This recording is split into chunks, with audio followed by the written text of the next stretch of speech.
Now, when it comes to the jazz part of the trainings, this is really how I would do it, okay?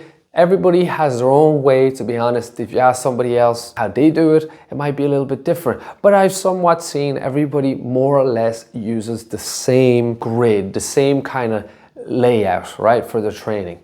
So for one, it would be a warm-up, and our warm-up for jazz dancers would be something more of the in regards to rhythm warm-ups or tap warm-ups, soft shoe, whatever way you want to call it. I would call them rhythm steps. They're jazz steps from the legacy of tap, right? And those would just be shuffles, scuffles, flaps, all these kind of things, and you can do that even before the music goes on. Just get nice and warmed up, understand that you're keeping a continuous rhythm and warming up your feet. And it's really going to help you improve drastically your technique and your flow when it comes to jazz dancing. The second part would be to do some of those rhythm steps or tap steps. That would be time step, break, half break, buffalo step, maxi forward, whatever it is, okay, all those steps. And you can find a lot of those steps if you just tap online, right? Hey, show me a time step tutorial. If you don't have that information, it's very easy to look for. Or how about you can go to Jazzers, my website, and get a subscription there. That's another option. Then we would go into learning or practicing our classic routines. And in this case, what I like to do is sometimes put on a song like Broadway and do the tranky do to Broadway. And you would do it maybe 2 or 3 times in a row. And I assure you, when you start doing it and then you feel like there's some parts of it that you're not really familiar with, that's going to be great content for you now to train on for the next part of the whole session. And some people are going to join you because they might want to know also what step you're working on. And now it's bringing this cohesiveness together, this group together to work on that. And the whole idea is that it's now bringing people together, and you're identifying your weaknesses, right? What I usually like to do as well is that as people are warming up, is to kind of kick off the training with a shim sham. And we'll put on just a music, a swing song, and have everybody do a shim sham. More ideally a tap shim sham again, because it's going to be related to your warm up. And everybody gets together, and it's a fun moment to kick off the training, like, hey, we're all here together. And then it starts going. So what do we have so far? We have our warm-ups with some technique related to soft shoe, tap, rhythm steps, whatever way you want to call it. Then we practice our foundation, and we drill the time steps, the half breaks, the breaks, all these basic important steps that are related to your jazz foundation.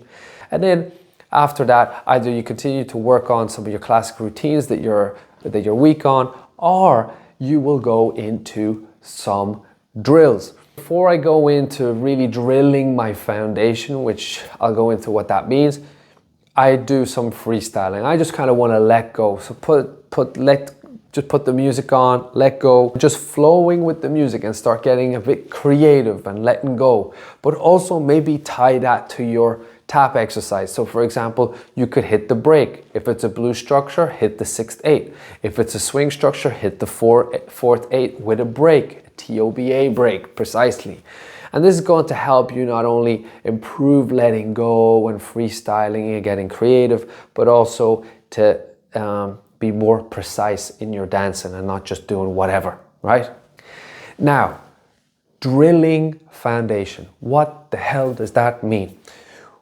It means you take a basic step, a foundational step, let's say you fall off the log, and you do it for 5, 10, 15 minutes straight up, yeah? This is a very important approach to a dance. It doesn't matter what dance you do. We all do this. If you look at ballet, you're going to practice your foundation. You're going to be doing leg extensions for 30 minutes. If you're going to be doing locking, you're going to be wrist rolling for 15 minutes and redoing it until it's absolutely embodied. You understand? Embodied. Embody your foundation. So if it's a Charleston, if it's a jumping Charleston, if it's a squat Charleston, embody the movement. And you can only truly achieve that by repetition and correction. If you're only repeating and just repeating the same damn thing all the time and just satisfied with that, it's not going to work. You have to repeat, but seek to continually improve. What is it that you can do better? What about your hands? What about your head position? What about your foot position? Are you shuffling? Is your change of weight good? Are you breaking the lines? Are you adding in style? Are you adding in flow? Are you able to transition smoothly into other steps from that basic step, etc., etc., etc.? It's always seeking to be improved. As artists, we're always a little bit unsatisfied, right? A little bit unsatisfied with ourselves. And I do use video as a tool to help me improve on those things definitely a lot, right? So yeah, don't hesitate there. When it comes to content, what's going to inspire you to train? For me, it was clearly old clips.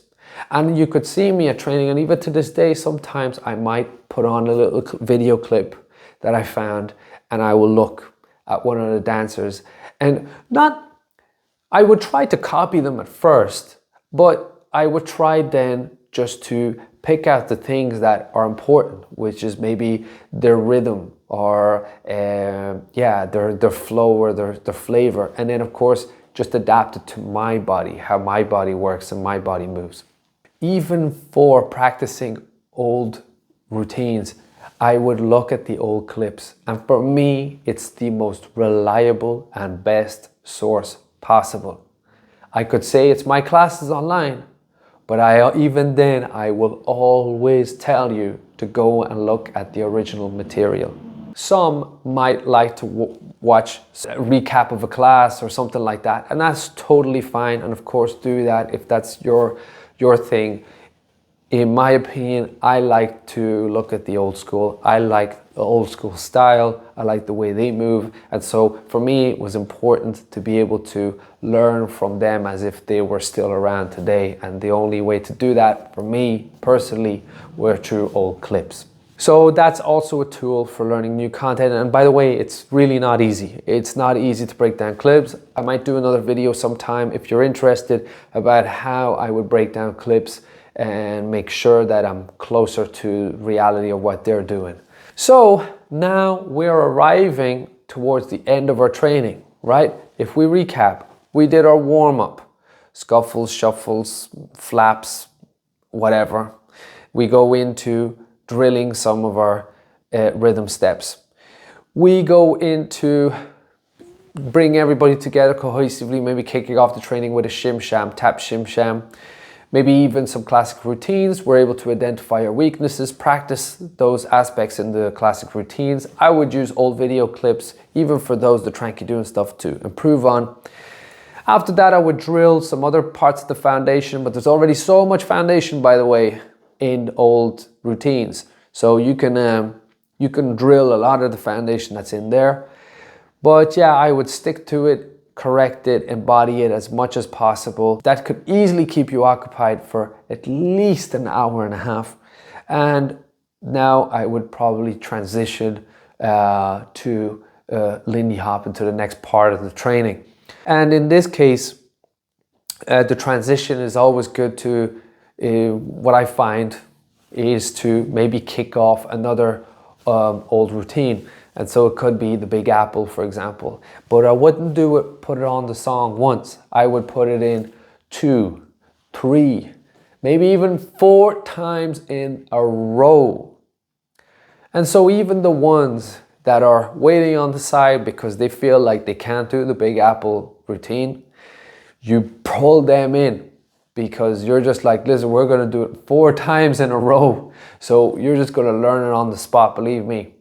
And then next time when they come back to training, you can help them break down a few steps or whatever. But that's how we do it. That's how we transition. Everyone's going to get very, very tired there. And we're now going to drink some water and move on to the next part.